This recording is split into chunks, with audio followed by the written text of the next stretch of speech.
Eh bien, bonjour à tous. Thématique du jour, Géo, la nouvelle étape du SEO, optimiser sa présence dans l'écosystème IA. Je vois que j'ai des anciens collègues qui ont rejoint la réunion, je fais un coucou, et on va pouvoir commencer. Alors, je vais juste cliquer au bon endroit. Voilà. Donc, qu'est-ce qui va se passer? D'abord, on va se présenter, nous, qui est-ce qu'on est? Salut Nicolas. On est Alpha Premium et en plus, donc, on va présenter un petit peu nos services et après ça, je vais vous résumer globalement ce que c'est le SEO. On y est passé depuis des années là-dessus. Puis après, on va voir un petit peu qu'est-ce qui se passe en ce moment entre le SEO, le GEO, plein d'acronymes et on va essayer d'éclairer un peu tout ça. Et enfin, comment concrètement optimiser le GEO. Vous allez voir, ça va s'éclairer par la suite. D'abord, qui est-ce qu'on est? Donc, on est Alpha Premium, on est une structure qui permet d'aider les entreprises dans l'hébergement et dans le tourisme avec des solutions marketing, de revenu management, d'image de marque et d'intelligence artificielle. On travaille avec plein d'attractions locales, de sociétés qui font de l'hébergement, également beaucoup de structures comme Événements Attractions Québec, ITHQ, AHQ, etc.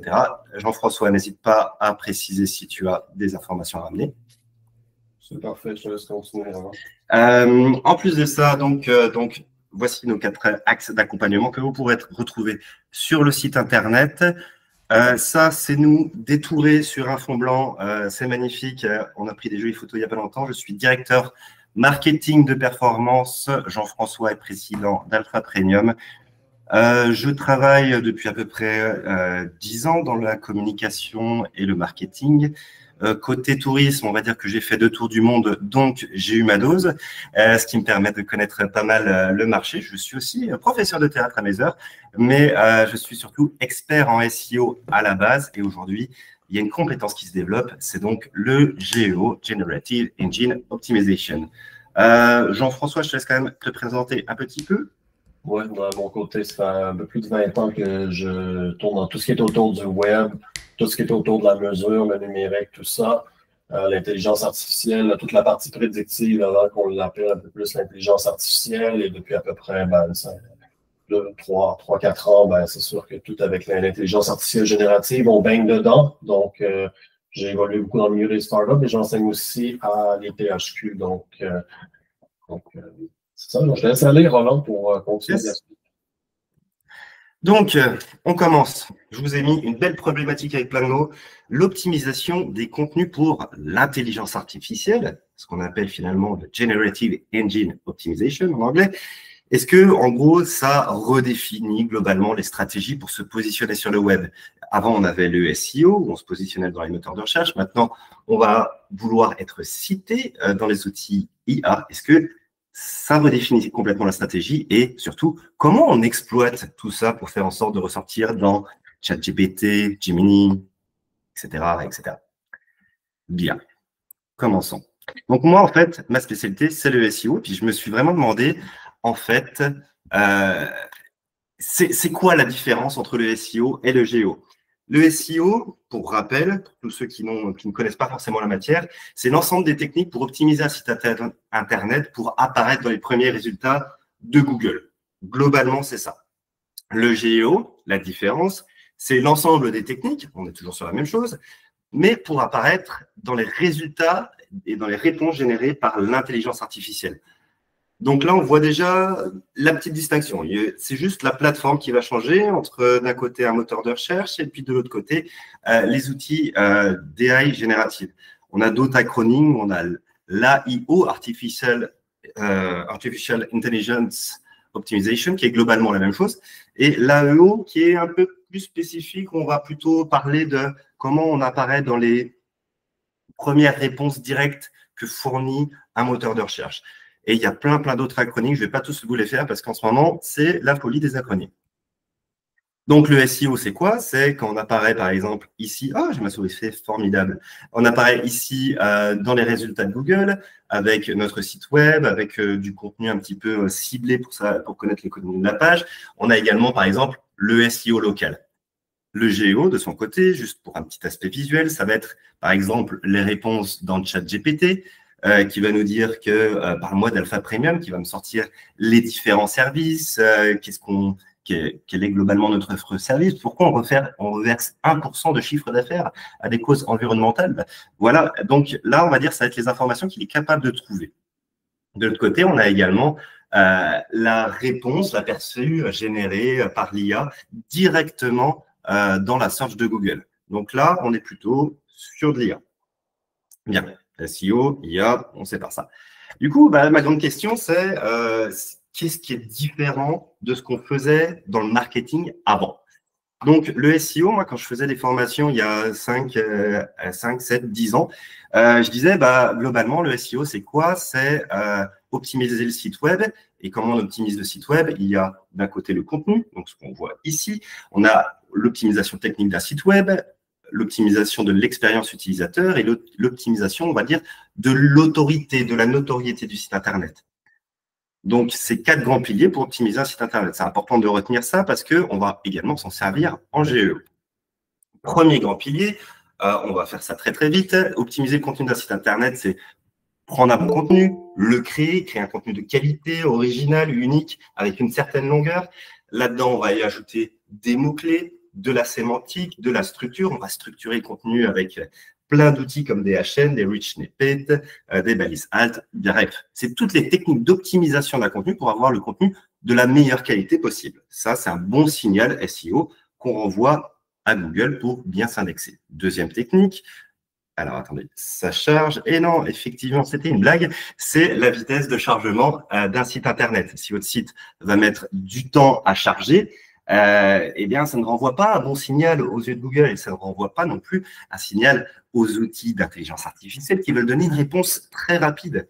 En plus de ça, fournir un site Internet qui aurait, on va dire, une structure solide avec pas de lien brisé, avec enfin, voilà, un site rapide, un site qui n'a pas de problème technique, qui s'explore bien, qui fonctionne bien, qui a de l'interlinking, etc., qui est indexable, ça renvoie toujours des bons signaux à Google et également aux outils d'intelligence artificielle, mais on en parlera par la suite. Donc ça, on va dire, c'est le deuxième pilier d'optimisation SEO. On est bon, premier pilier contenu, deuxième pilier technique. On arrive à l'UX. Pourquoi je mets l'UX ici? Parce que l'UX permet de renvoyer des signaux également à Google et aux IA pour savoir un petit peu comment l'utilisateur lambda va se comporter sur un site Internet. Si on voit que l'utilisateur reste sur une page d'un site Internet, clique au bon endroit, arrive à naviguer facilement, même si les robots d'indexation arrivent sur un site Internet, il commence à se dire « Ah, je comprends comment ce site est fait,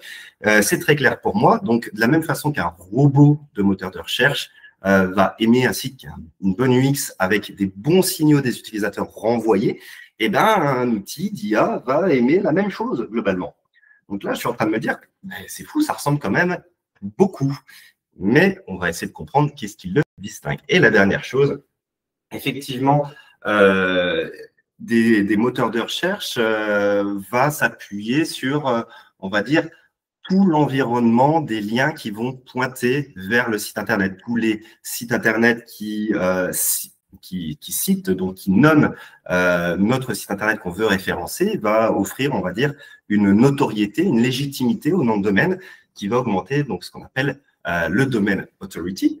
C'est également intéressant parce que ça permet de fournir à Google, en fait, déjà une première chose qui va dire est-ce que mon site est légitime dans ce qu'il raconte, dans ce qu'il dit? Est-ce que l'information est pertinente? Et dans ce cas-là, ça va encore une fois augmenter les résultats. Et puis, d'un autre côté, on a l'IA qui veut fournir la meilleure source de données. Donc, encore une fois, ça va être intéressant d'optimiser un petit peu tout ça. Donc là, je suis en train de vous dire, globalement, du GEO, c'est du SEO. On va essayer d'essayer de distinguer un petit peu tout ça et on va essayer de comprendre ce qui se passe. Donc là, en ce moment, qu'est-ce qui se passe? On voit qu'il y a donc cette fameuse IA dont on nous rabâche les oreilles sur LinkedIn. Et puis, on voit qu'effectivement, il y a des chatbots généralistes. Donc, on retrouve ChatGPT, Gemini.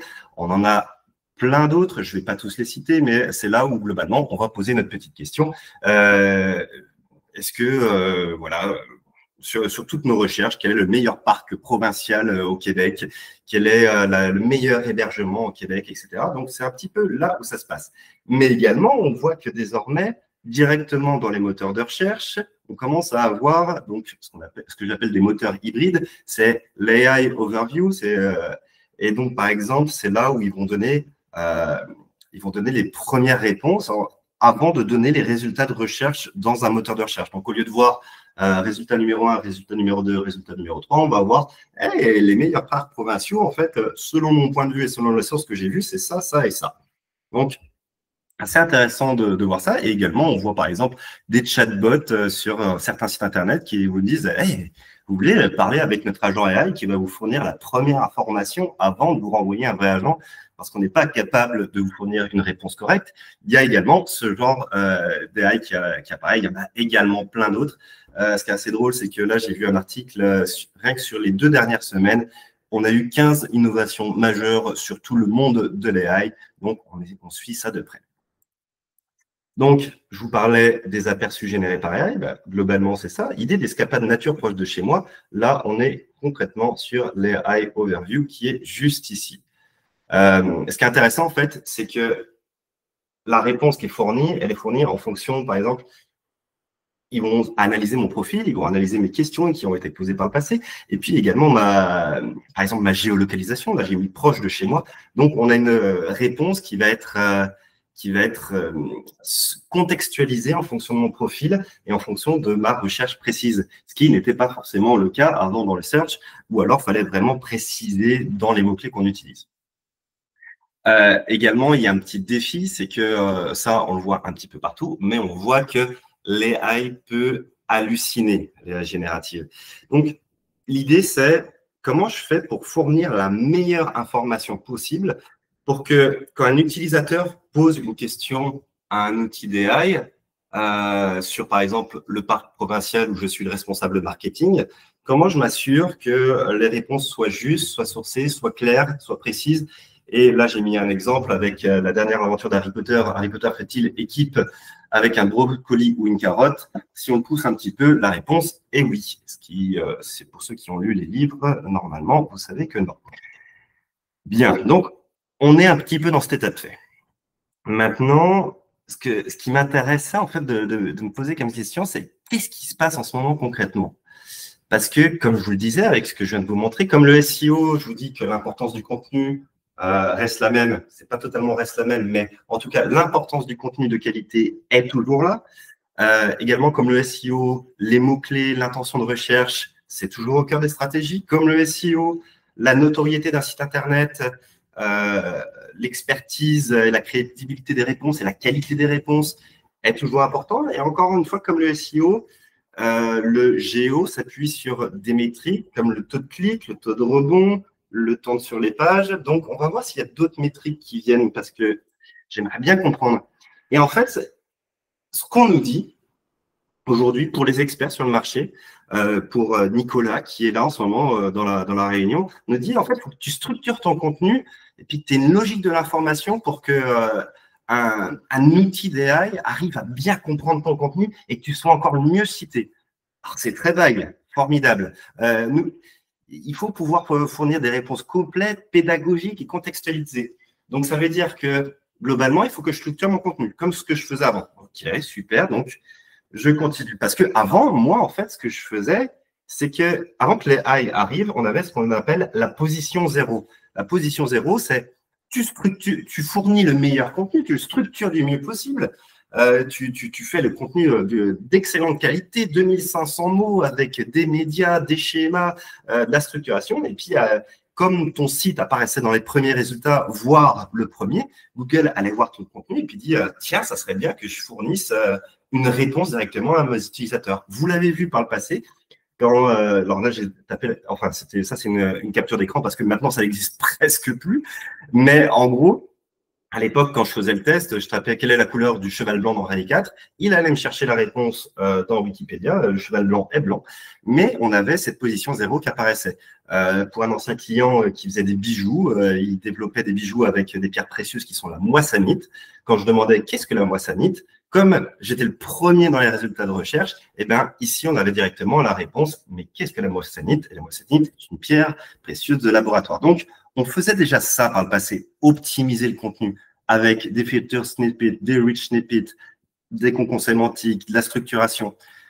Et voilà, on continuait même à l'optimiser avec, par exemple, pour des recettes, les recettes de cuisine. Je suis bourguignon, je voulais savoir comment faire un bon bœuf bourguignon.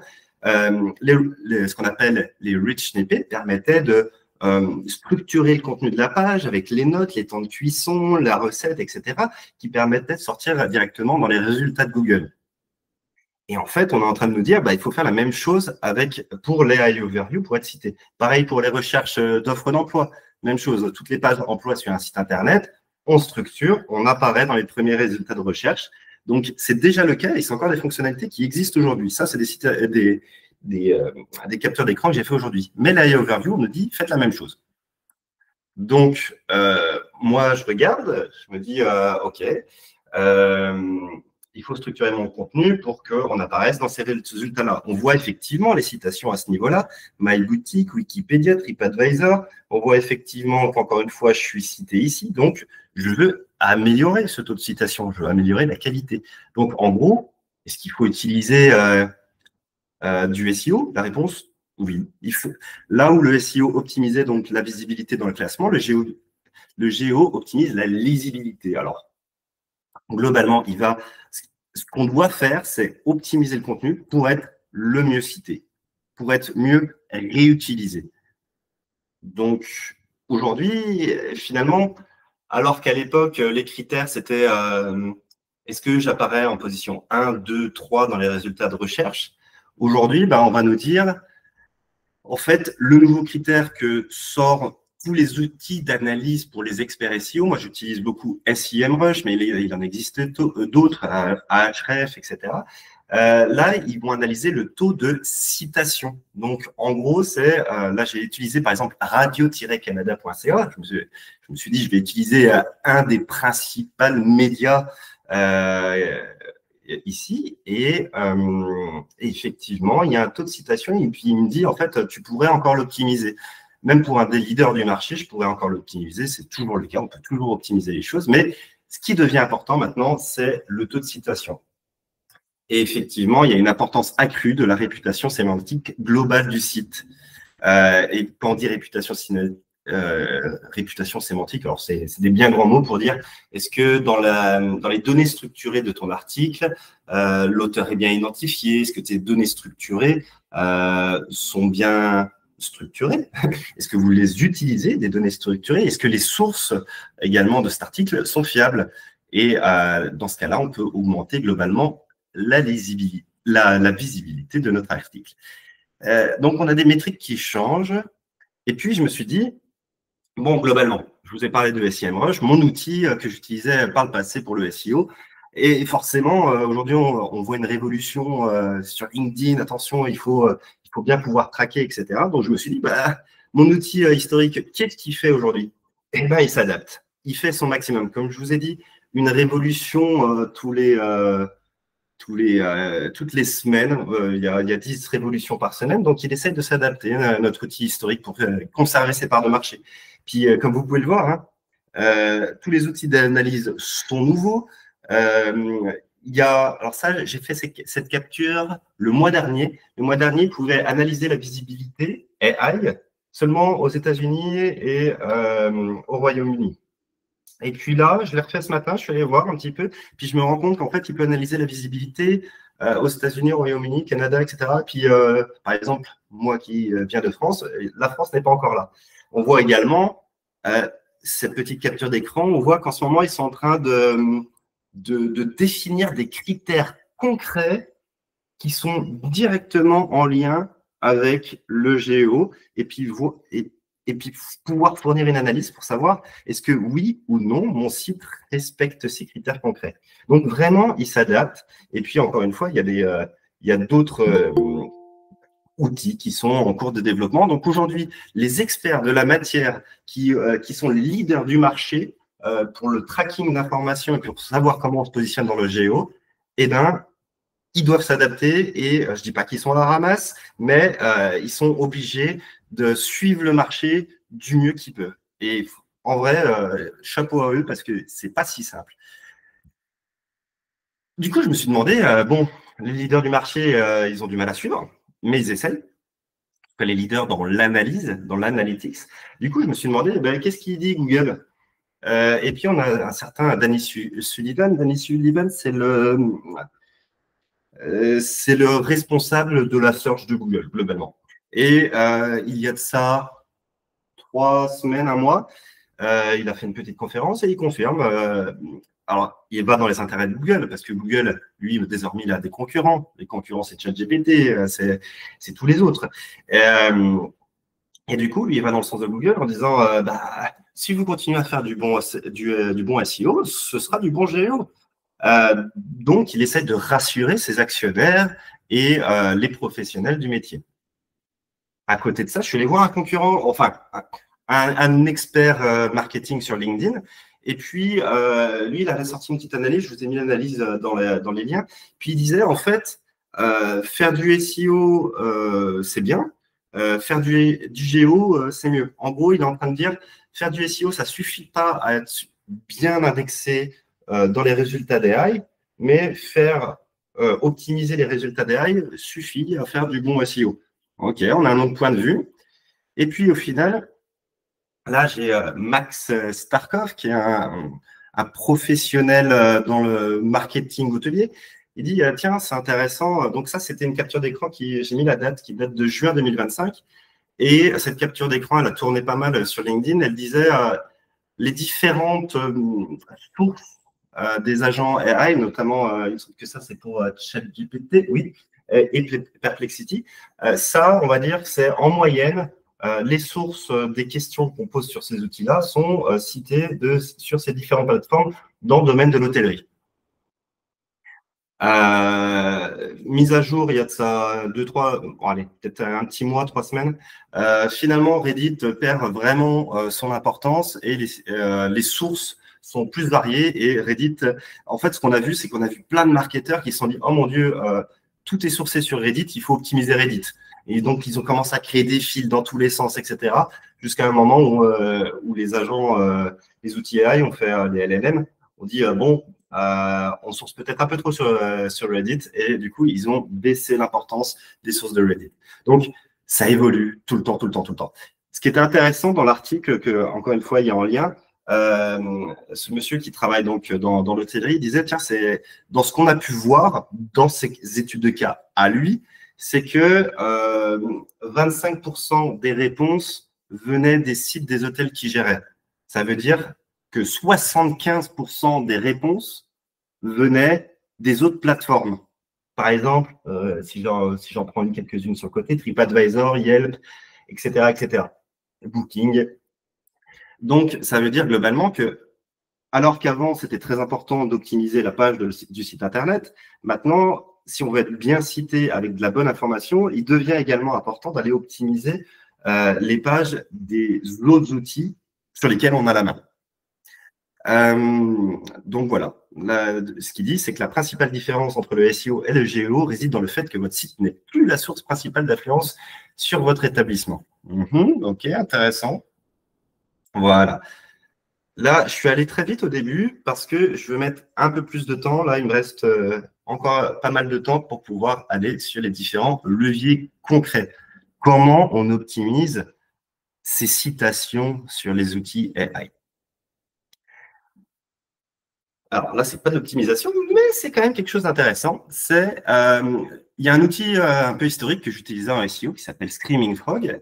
Et Screaming Frog, il permet d'envoyer des petits robots sur les sites Internet pour aller voir comment le robot de Google, comment le robot de Screaming Frog, le robot de Bing, etc., va explorer le site Internet. Qu'est-ce qu'il voit, quelle page il voit, et comment il va explorer le contenu. Et ce qui est intéressant, c'est qu'un outil comme celui-ci, aujourd'hui, il allait rajouter d'autres robots d'exploration. On retrouve le GPT-bot, le ChatGPT User, le Claude-bot, le Perplexity-bot. Ça veut dire que là, on peut aller utiliser ce petit outil, Screaming Frog, pour aller voir comment outil d'AI va aller explorer le site Internet. Donc, qu'est-ce qu'il voit? Est-ce qu'il voit des pages cachées? Pardon, je vais y arriver. Des pages cachées? Est-ce qu'il voit des pages qui sont qui ont une profondeur de lien un peu trop importante? Est-ce que le contenu il est qualitatif? Est-ce que c'est clair? Est-ce que les titres sont clairs? Est-ce que les descriptions sont claires?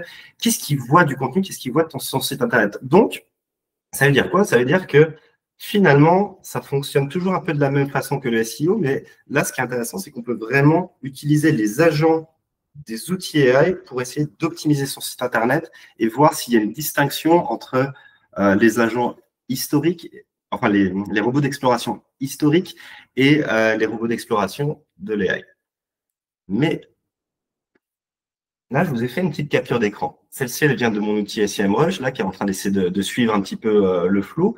Et ce qui est intéressant, c'est qu'on va pouvoir commencer à voir que les questions que posent les utilisateurs aux agents, aux outils AI, sont un peu différentes des questions qui étaient posées dans la search. Moi, historiquement, j'arrivais à voir un peu les questions que pouvaient poser les utilisateurs sur Google pour avoir des résultats de moteurs de recherche. Aujourd'hui, on voit que les questions peuvent être un petit peu différentes. Mais encore une fois, je n'ai pas assez d'informations. Je vois que, tu vois, là, j'ai vraiment sorti les 3 grandes questions qui ont été posées pour la Vallée Bras du Nord, qui est un parc au-dessus de Québec. Mais c'est intéressant, mais je pense qu'on peut aller encore un peu plus loin pour savoir un petit peu quel type d'article je pourrais écrire, quel type d'informations je pourrais fournir au LLM. Et là, ça devient encore un peu plus intéressant. Grâce à une manipulation un petit peu rigolote, je vous ai mis la petite manipulation sur le côté, on peut réussir à savoir comment ChatGPT, quand je pose la question, je cherche un hébergement à Montréal, authentique et proche des attractions touristiques pour 2 personnes sous les 250 $. Donc là, vraiment, j'ai demandé une question très précise à ChatGPT. Et moi, ce que je voulais savoir, c'est qu'est-ce qu'il demande à Google quand on lui pose cette question-là. Et donc, grâce à une petite manipulation, on est capable de voir en temps réel quelle question il a posée à Google et comment il l'a posée. Et là, on voit les queries juste ici. Best Boutique Hotel in Montréal sous ce prix-là, etc. Alors, je n'ai pas un super accent anglais, donc je vais éviter. Je vais quand même en faire une ou deux à l'histoire de dire que Bed and Breakfast Montreal Plateau Mile and 2025 price, etc., etc. Donc, on voit que les questions sont posées de façon un petit peu différente et du coup, ça donne des indices. Ça donne des indices sur les mots-clés sur lesquels on doit se positionner, comment est posée la question et donc comment y répondre. Ça va me permettre de formuler mes catégories dans les articles de façon un petit peu différente. Ça va me permettre d'être d'autant plus précis dans les questions et dans la réponse que je peux fournir à Google. Donc, en fait, la différence là, concrètement, c'est que à l'époque, on s'appuyait vraiment sur une méthode de recherche sur Google. On ne tape pas de la même façon sur Google qu'on tape dans un chat GPT. Et en plus de ça, un chat GPT va adapter ta question pour avoir le meilleur résultat possible. Donc, si j'arrive à structurer mon propos dans ma réponse en répondant vraiment aux 5 différentes requêtes qui ont été faites dans Google, par exemple ici, et bien là, je vais pouvoir avoir un article qui est d'autant plus pertinent pour être cité par le chat GPT ou le Gemini. Et là, ça devient intéressant sur la méthodologie pour aller structurer son contenu. Les techniques de structuration de contenu restent les mêmes. On a toujours, donc là, je les ai cités un petit peu au-dessus, mais très rapidement, mais on a toujours la structure H1, H2, H3, donc ce qu'on retrouve les titres 1, titre 2, titre 3, titre 4, qu'on a dans tous nos CMS, et même, vous pouvez le retrouver dans Word, mais bon, ça reste un peu différent. Mais dans tous les CMS, on a cette structure de contenu. On retrouve également le besoin d'avoir des listes à puces, de la mise en forme, des snippets enrichis, les FAQ.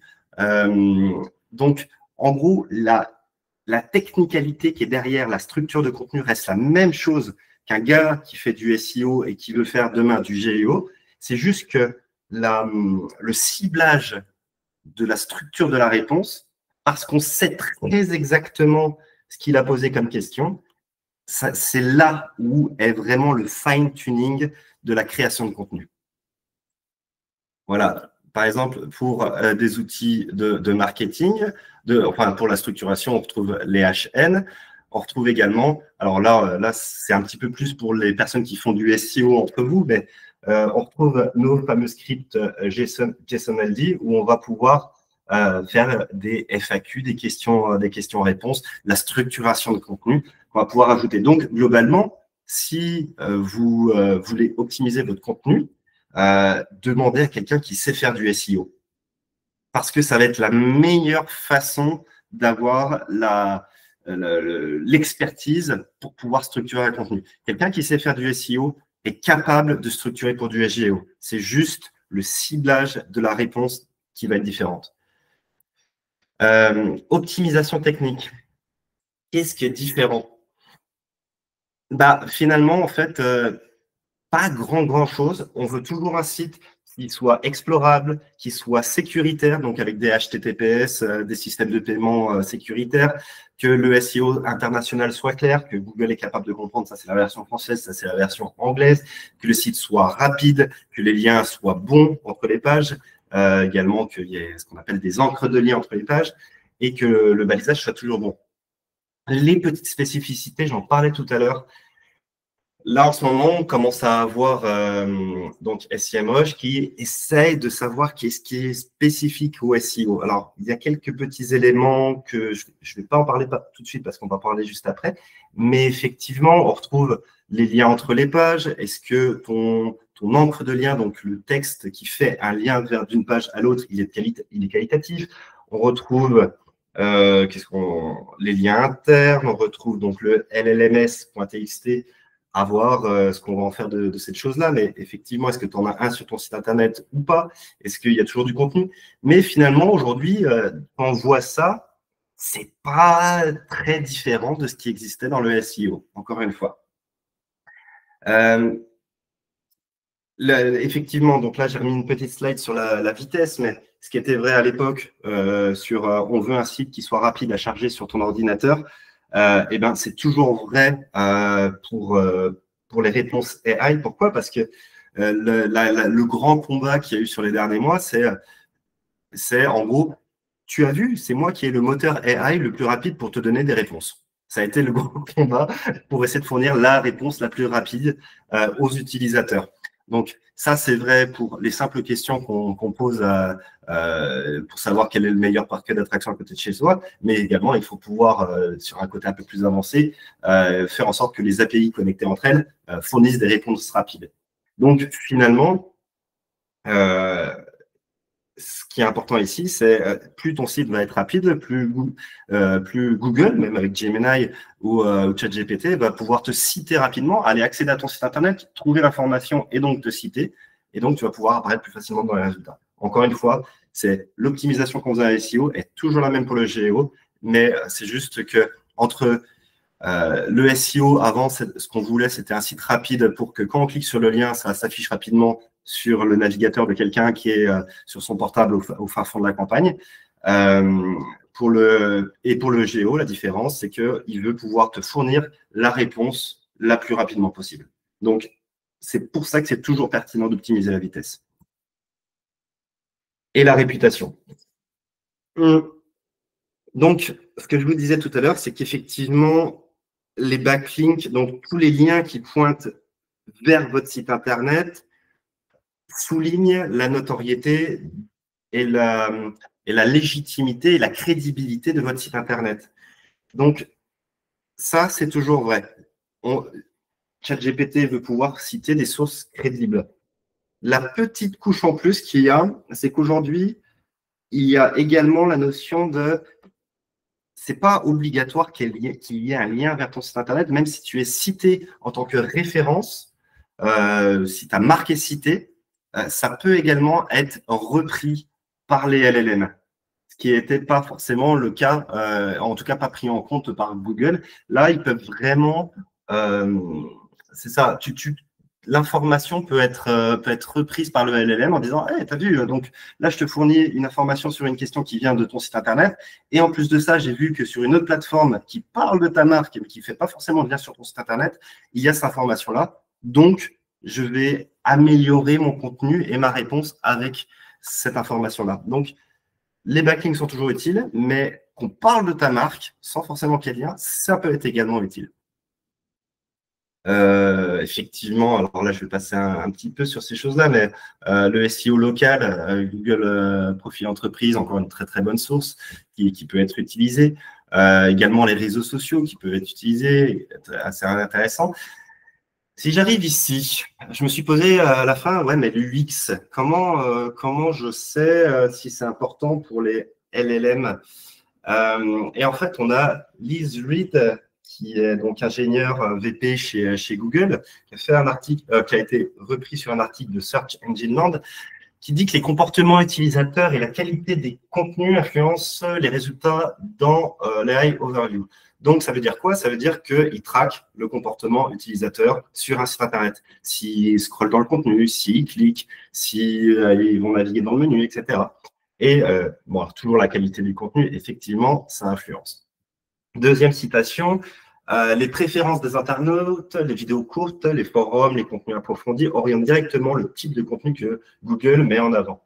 On se rappelle, ingénieur VP chez Google, mais là, la question, c'était effectivement sur l'AI Overview. Donc, effectivement, c'est une tendance qu'on peut voir s'accentuer, c'est que les contenus courts, que ce soit le texte, les vidéos et effectivement les contenus approfondis, permettent un petit peu toujours la même chose.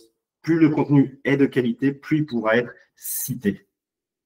Le système apprend des clics et des interactions pour ajuster en performance le classement et la nature des résultats affichés. Donc, ça veut dire quoi? Ça veut dire que si ton site, il amène de l'engagement, du taux de clic, de la rétention des utilisateurs, un comportement fun de l'utilisateur, et bien, sur le site Internet, en tout cas, sur la navigation sur les pages, et bien, ça peut renvoyer un signal intéressant. Donc, ça veut dire que le taux, par exemple, on pourrait prendre des critères comme le taux de rétention et de clic d'un utilisateur. Est-ce que ce serait égal au taux de citation? Pas forcément, mais en tout cas, c'est un critère pour améliorer le taux de citation. Là, j'ai mis un truc en rouge. Concernant le contenu généré par l'intelligence artificielle, Google ne le considère pas automatiquement comme du spam. Ah oui, seuls les contenus jugés de faible valeur ou dépourvus de perspective humaine sont déclassés. Ça, c'est une grande question. Qu'est-ce qu'on fait de cette information-là? Du contenu, quand on fait, admettons qu'on fasse un nouveau site Internet, et puis si l'ensemble des services du site Internet est généré par AI et n'a aucune valeur ajoutée par rapport à notre propre offre de service, à notre propre façon de faire, et que l'intégralité du contenu du site est généré par AI, ils vont dire effectivement, je vois pas trop pourquoi je citerais ton site Internet, étant donné que ton contenu n'est pas plus qualitatif qu'un autre. Donc, effectivement, il dit Google ne le considère pas automatiquement comme du spam. Quand on a la VP ingénieur de Google qui dit ça, ça veut dire que potentiellement, si c'est que du contenu généré par AI, eh ben, ça pourrait être considéré comme du spam et donc déclassé, et donc avoir une sanction manuelle. Donc, à se méfier. Par contre, voilà, il dit pas automatiquement, seuls les contenus jugés de faible valeur ou dépourvus de perspective humaine sont déclassés. Donc, est-ce que ça veut dire que si je fais un contenu, moi, de base, en fonction de ma propre expertise sur un sujet spécifique, où j'apporte de la valeur ajoutée et des points de vue, et puis que je le dis, reformule avec l'AI, du coup, mon contenu va être de moi, un petit peu novateur, et en même temps reformulé. Est-ce que ça va être pris en compte ou est-ce que ça va être sanctionné? Donc là, c'est un petit peu la question qu'on se pose. Et ça, je vous dis, c'est un article qui date d'il n'y a même pas une semaine. Donc, c'est un peu ces questions-là. Et est-ce que du coup, on va toujours privilégier du contenu créé par un humain? Pour l'instant, c'est ce qu'ils ont l'air de dire. Donc, en ce moment, la ligne est un petit peu fine. Et en plus de ça, moi, ce que je regarde, parce que ça m'est déjà arrivé de rédiger du contenu avec l'AI et essayer de l'intégrer dans un site. Essayez de voir un petit peu les sources de votre contenu quand vous le copiez-collez derrière. Il y a du code qui est rajouté, du data, ça fait un petit crochet. Par exemple, si copie de ChatGPT vers un site Internet, ça fait un petit crochet, data, tiret, un numéro et tout. Est-ce que ces codes-là renvoient un signal à Google qui dit « Ah, ton contenu est copié-collé d'un ChatGPT ». Et dans ce cas-là, est-ce qu'il le sanctionne? Moi, ce que j'essaie de faire à chaque fois que je copie un code, c'est que je le nettoie. Je nettoie tout le contenu qu'il y a derrière, toute la mise en forme qu'il y a derrière, je le nettoie. Je m'assure également qu'il n'y ait pas des tirets circadiens ou des choses qui ressemblent très fort à du contenu généré par l'AI pour m'assurer que mon contenu soit toujours qualitatif et qu'il ne soit pas sanctionné par Google. Donc, on est vraiment sur cette ligne un petit peu fine et ils nous permettent de générer des contenus, mais en même temps, si on l'utilise pour créer un site Internet, ça peut être sanctionné. Donc voilà, en ce moment, on est un peu sur cette ligne fine. Il n'y a pas de discours très clair, mais je privilégierais toujours un contenu, en tout cas qualitatif, toujours avec une valeur ajoutée en plus. Et c'est d'autant plus vrai que on voyait, quand on a regardé tout à l'heure comment un outil comme ChatGPT pose les questions à Google, pour aller fournir sa réponse, il l'a structuré d'une telle manière. Donc, on va structurer notre contenu, on va le générer, on va l'écrire, on va apporter notre valeur ajoutée humaine. Peut-être qu'on va le faire relire par un outil AI. Bref, il va falloir trouver le juste équilibre pour que ça reste naturel et à valeur ajoutée. C'est un petit peu long ce point-là. 17 octobre 2025. Ça, c'est les dernières citations de chez Lise de chez Google. Alors, le fichier llms.txt.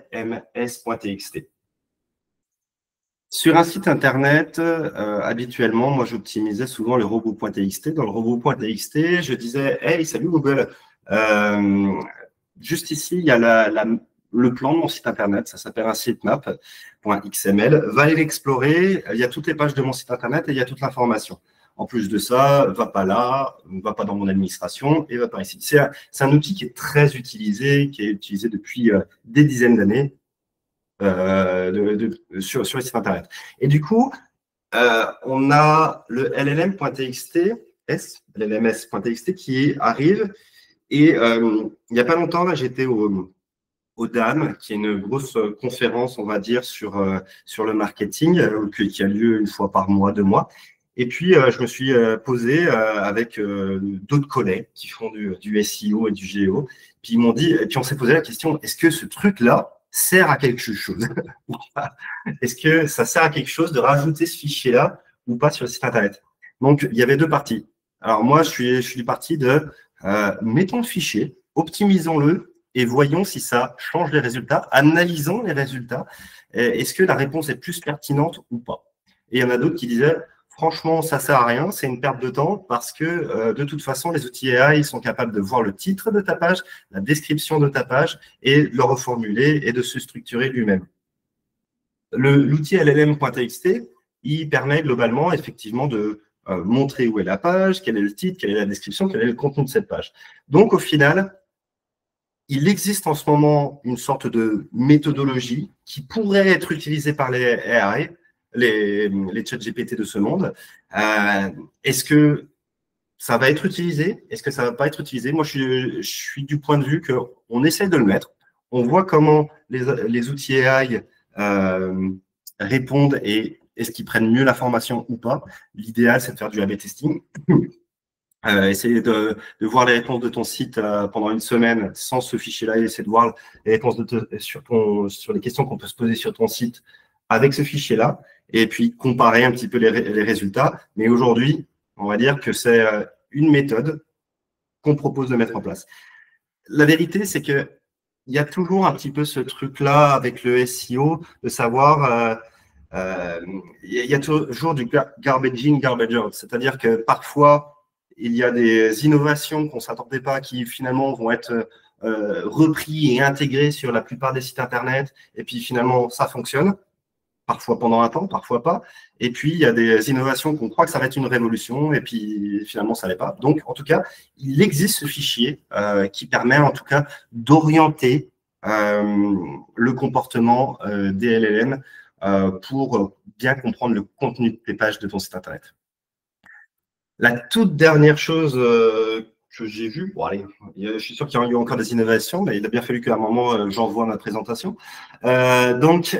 Effectivement, le 9 octobre 2025, on a ChatGPT qui propose donc principalement, alors je ne vais pas me tromper, principalement limité aux États-Unis pour les vendeurs participants d'Etsy et de Shopify. Mais en gros, il propose, en tout cas, il teste quelque chose aujourd'hui, c'est de faire en sorte de pouvoir acheter directement sur ChatGPT tes produits en ligne. Donc, si tu as une boutique Shopify et puis que tu vends aux États-Unis, tu pourrais potentiellement mettre en place cette structure de contenu qui permettrait de faire en sorte que un utilisateur puisse acheter directement depuis ChatGPT. Donc aujourd'hui, c'est en phase de test. Et puis, si c'est concluant pour eux et puis que ça leur rapporte des sous, eh ben, ça va commencer à être réparti peut-être au Canada, aux États-Unis et puis dans d'autres pays, en Europe. Voilà. Donc, on est pas mal là-dessus. Donc, globalement, parce que là, il me semble que c'est ma conclusion. Globalement, qu'est-ce qu'on retient de tout ça? Oui, le géo est une innovation dans le sens où les résultats et la façon de rechercher est un peu différent. On veut être cité et non pas dans les premiers résultats de Google. Est-ce que c'est une révolution globale? Je dirais que c'est un nouveau pan de SEO. Au début, je vous ai montré 4 grands piliers. Maintenant, il y en a peut-être un 5e qui apparaît. C'est un nouveau pan du SEO. Ce n'est pas une révolution. C'est en train d'évoluer notre méthodologie pour créer du contenu, mais on va dire que toute la structure de base du SEO qui était là, elle doit demeurer, continuer à être présente pour optimiser les sites Internet. Néanmoins, effectivement, il faut commencer à repenser la structuration de son contenu et aussi faire en sorte d'utiliser les dernières technologies en date. Est-ce que je veux mettre ma boutique en ligne sur ChatGPT? Est-ce que je veux tester cet outil qui me permet d'être mieux structuré? Est-ce que mon UX fait que les utilisateurs restent suffisamment? Est-ce que je suis en train de créer du contenu trop avec de l'IA et pas assez avec de l'intervention humaine? Est-ce que le média qui m'a cité, le contenu est toujours intéressant? Bref, il y a toutes ces questions un petit peu à se poser. C'est une évolution, c'est en cours. Et encore une fois, il y a eu 3 révolutions il y a 2 semaines. Il y a eu 10 révolutions sur les deux dernières semaines. Il y en aura 10 sur les suivantes. Voilà, c'est pas mal ça pour moi.